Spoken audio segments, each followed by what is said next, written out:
Good afternoon, ladies and gentlemen, and welcome to another episode of the Daily Friend Wrap. I'm your host, Nicholas Lorimer, and today I'm joined by Mr. Hermann Pretorius. Let us get into the news of today, and the first one is a report on the number of grant recipients in South Africa. So the headlines that you will see in the media, I think on News 24, is that South Africa now has 24 million people on social grants, and that this is costing the taxpayer 200 billion rand.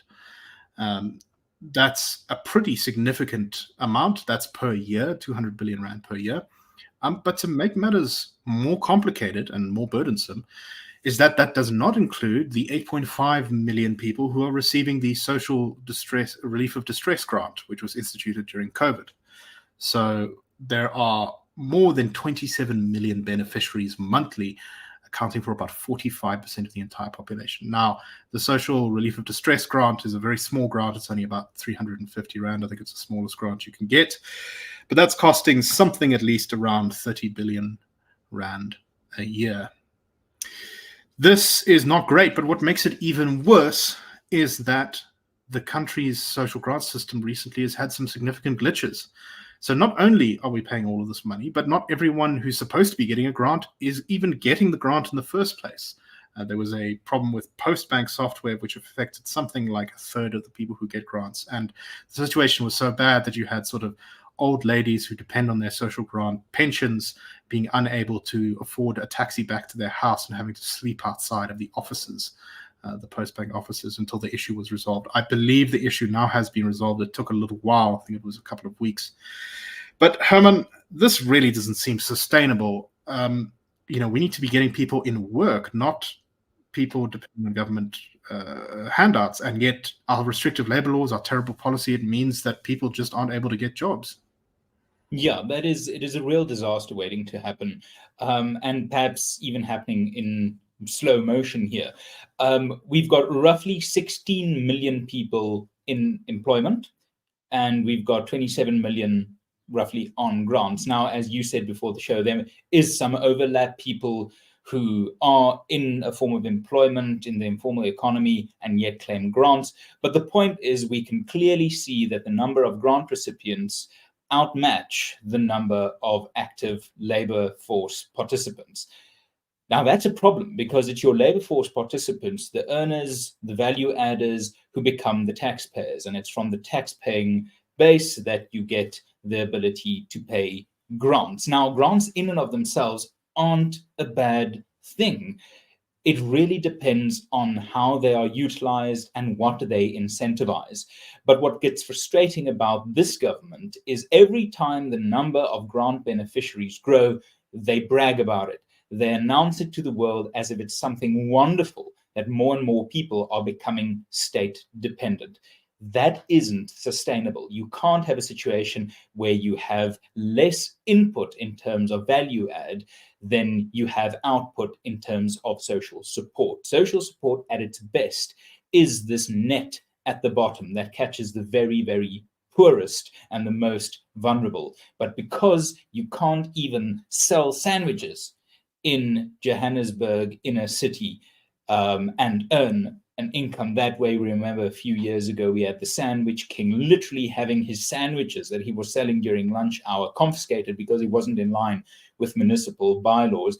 It's that sort of nonsense that makes the case even more untenable to say that it's easier, it's more lucrative to just wait for a grant, because in South Africa, work doesn't pay, but waiting on the government does. And that is how you entrench multi-generational loss of skill and multi-generational loss of wealth. What I always find so horrifying, though, about the grant system is that it is a system where people are able to survive, but they can never really realize their dreams in the current setup of our economy. And so, grants are very small. People, I think, often don't quite realize how small. A child grant is something like 510 rand per a child. I think it can go up to sort of 750, depending. You can't make a better life for you or your child if that's how much money you have. So essentially, all these things do is make poverty more bearable, but they do nothing to end it. And that is a terrible thing.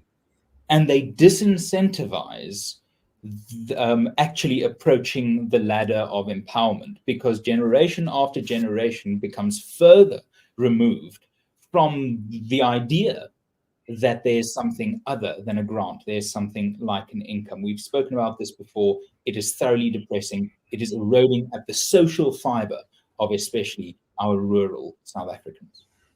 Indeed. That's why every single political party should be talking about nothing but creating jobs by changing the policies that we currently have in place. Okay, let's move on to our next story. And there was this shocking case in Naledi recently where a bunch of kids died after supposedly after eating biscuits that were poisoned or off or something from a spaza shop around one of the taxi ranks there.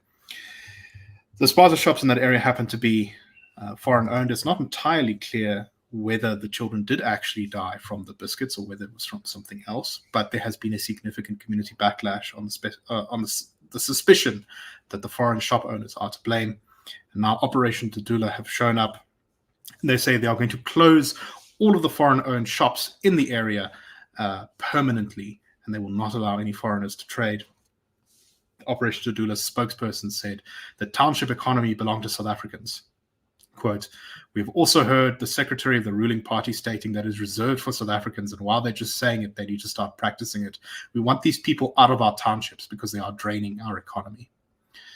Of course, this is a completely wrong way of looking at economics. When people provide economic services, even retail services, they are actually providing a service of connecting buyers to sellers. And it's not a job that everyone can do. And often the reason that these foreign-owned spaza shops work is there's a whole number of reasons. Sometimes it's because the owners are connected to each other and cooperate well. Sometimes it's because they sleep in their shops and they have very low costs. Sometimes it's because they're Muslims and don't believe in charging interest. And so they are willing to offer interest-free loans to their customers in exchange for basically shopping there. And this means that every single one of these shops that's destroyed will likely not be replaced by anything of the same quality. And that means that the poor people in the area who buy their goods and services from these shops will suffer probably the most. Hermann, what do you make of this? I think the first story and the second story we discussed today are interlinked. If you're going to disincentivize economic initiative, giving those goods and services to communities at a price that they can afford and that you can make a living off through a heavily burdened grant system where it's easier to live off the state than actually live off your labor and live off your efforts, then you are going to have these two speeds of productivity. South Africans entitled to the grant system will not have the incentive to pursue economic initiative and economic risk to the same extent as foreigners who might not have the same access to the grant support system. So it does come down to economic incentives.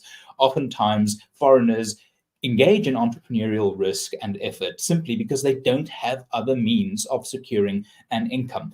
But also a fundamentally wrong thing to think is that there is something like a spaza shop just waiting for a South African to open it and enter it. These are businesses created on the initiative of the risk taker willing to put up their time, their services, their resources in place there. That person isn't robbing anyone of a job. There isn't a job that anyone in this country is entitled to have if someone else can beat you to the punch of effectiveness, quality of service, and price of good or service. So the idea that the township economy belongs to South Africans is frankly stupid, because the township economy in and of itself depends on goods, services, knowledge, IP that come from outside the township and quite often from outside the city. You can ripple it out and circle it out as much as you want to. But the idea of an isolated economy belonging to one person or another, and within that economy, the idea that you've got a right to a spaza shop because you're South African, my goodness, why didn't you outcompete the spaza shop in the first place if you've got the ability to do that? And there's a small anecdote one of our colleagues once told me. In their area, a few years ago, there was a heavy xenophobic anti-foreigner sentiment. The spaza shop owners were kicked out. Within 6 weeks, the elders of the community came together and asked the spaza shop owners to return because the goods available at the spaza shops were cheaper than the goods available 40 kilometers away at the Pick and Pay. It's not as simple. as turning on this switch or off that switch. That's not how the economy works. And Operation Dudula is a toxic mix. Exactly. And if we don't solve the problem of low economic growth and unemployment, we're just going to get more stories like this as desperate people fight harder and harder for what limited opportunities there are. In fact, I would not be surprised if some of the people encouraging Operation Dudula to shut these shops down are other shop owners in the area who maybe don't like the competition. And the census data just came out this week. We are 62 million people in South Africa. 2.4 million of the people in South Africa are foreigners. So around 60 million people in South Africa are South Africans. If you are going to tell me that punishing the 2.4 million who are here will magically solve the socioeconomic problems of the other 60 million, I mean, you're farting rainbows, Matt. Exactly. Okay, let's go on to our last story very briefly. And this is, I think, a bit of a misstep from the DA in KZN.